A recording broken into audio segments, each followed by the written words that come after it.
Hello friend, study point के YouTube channel में आपका बहुत बहुत स्वागत है। तो प्रीवियस वीडियो में हमने संज्ञा की परिभाषा और संज्ञा के भेद के बारे में पढ़ा था। तो आज की वीडियो में हम उसके भेद को एक्सप्लेन करेंगे कि कौन कौन से भेद होते हैं। उससे पहले अगर आपने मेरा चैनल सब्सक्राइब नहीं किया है तो प्लीज़ मेरे चैनल को सब्सक्राइब करें और बेल आइकन को प्रेस करें। तो आइए आज की वीडियो हम स्टार्ट करते हैं। जैसा कि संज्ञा के 5 भेद होते हैं, ये हम प्रीवियस वीडियो में पढ़ चुके थे। तो आज हम स्टार्ट करने जा रहे हैं कि व्यक्तिवाचक संज्ञा। व्यक्तिवाचक संज्ञा किसे कहते हैं, आज हम उसके बारे में डिस्कस करेंगे। व्यक्तिवाचक संज्ञा जिस शब्द से किसी विशेष व्यक्ति, वस्तु या स्थान के नाम का बोध हो उसे व्यक्तिवाचक संज्ञा कहते हैं।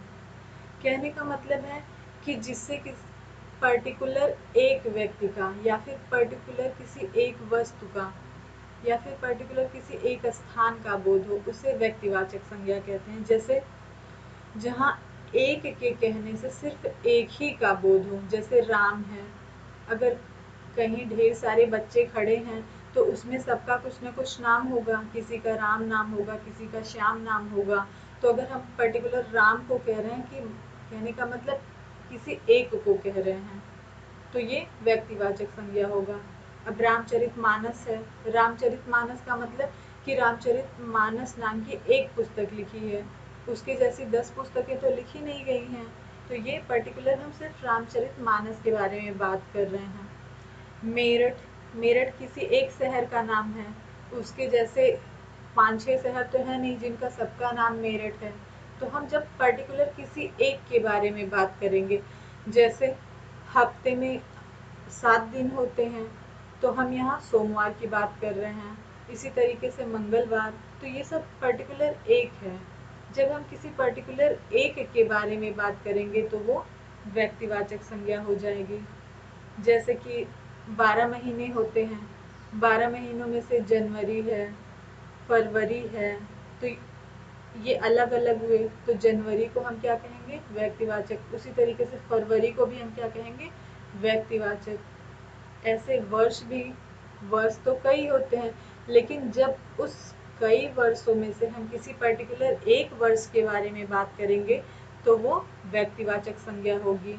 इसी तरीके से ऋतु है, ऋतुएं तो कई होती हैं, लेकिन जब पर्टिकुलर हम एक की बात करेंगे, किसी विशेष एक की बात जहाँ की जाए वहाँ व्यक्तिवाचक संज्ञा होती है।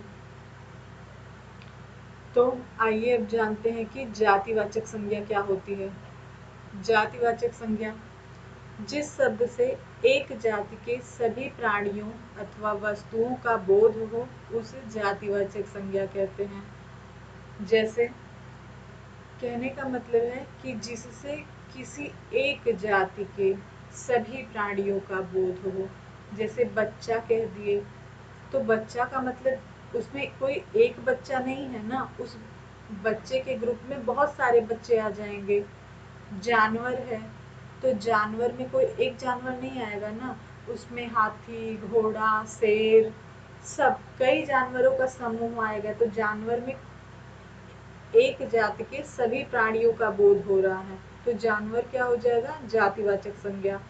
नदी है, तो नदियों में कई नदी का बोध हो रहा है, किसी पर्टिकुलर एक नदी के बारे में नहीं कहा जा रहा है, नदी में सारी नदियां आ गई, तो ये क्या हो जाएगा, जातिवाचक। इसी तरीके से अध्यापक है, तो अध्यापक में किसी पर्टिकुलर एक अध्यापक की बात नहीं की जा रही है, अध्यापक में जितने भी टीचर हैं सब उसमें काउंट हो गए।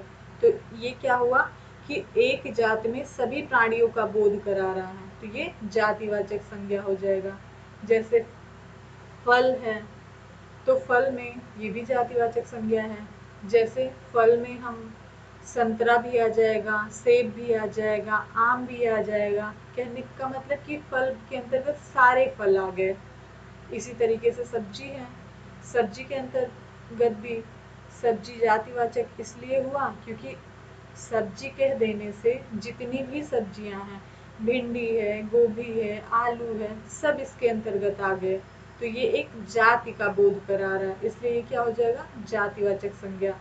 किताब, किताब में सारी किताबें आ जा रही हैं, उसी में हिंदी की किताब आ जा रही है, मैथ की आ जा रही है, इंग्लिश की आ जा रही है। कहने का मतलब किताब कहने से वो एक जाति का बोध करा रहा है, जिसके अंतर्गत बहुत सारी किताबें आएंगी। तो ये क्या हो जाएगा, जातिवाचक संज्ञा। बट जातिवाचक संज्ञा में हम एक इम्पॉर्टेंट नोट जो हमें हमेशा याद रखना है, अगर कहीं भी प्राकृतिक आपदा या फिर पशु पक्षी की बात की जाए तो वहाँ 100% श्योर कि जातिवाचक संज्ञा ही होगा। तो ये हमें दिमाग में रखना है कि प्राकृतिक आपदाओं की बात हो या पशु पक्षियों की बात हो तो वहाँ पे जातिवाचक संज्ञा हम लगाएंगे बिना कुछ सोचे समझे। तो जैसे बाढ़ है, सूखा है, सुनामी है, आंधी है, भूस्खलन, भूकंप, मिट्टी का बहाव, ये सब प्राकृतिक आपदाओं के नाम हैं। तो जितनी भी प्राकृतिक आपदाएं हैं वो सब जातिवाचक संज्ञा में आएंगी। अब पशु पक्षियों में जैसे गाय है, कोयल है, हाथी है, कुत्ता है, तो ये सब क्या है, ये जातिवाचक में आएंगे।